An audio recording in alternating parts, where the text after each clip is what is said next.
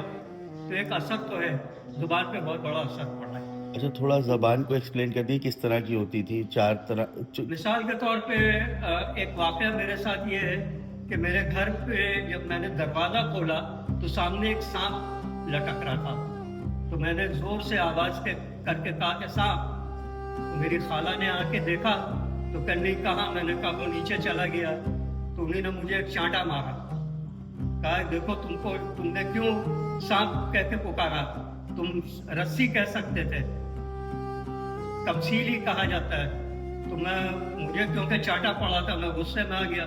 میں نے کہا مجھے کیوں مار دیا، سانپ تو سانپ نہیں کہیں گے تو کیا کہیں گے. 3 دن تک ان سے بات نہیں کی. تو 3 دن بعد انہیں نے سمجھا کے کہا کہ دیکھو سانپ کو بھی احساس ہوتا ہے، اس کے کان نہیں ہوتے ہیں، لیکن وائبریشن سے اس کو احساس ہو جاتا ہے تو وہ حملہ کر سکتا ہے. رسی کہو گے تو ان کو سمجھ میں نہیں آئے گا. تو اس لیے تمثیلی گفتگو کی جاتی ہے. چاند کو آسمان والے کہتے ہیں،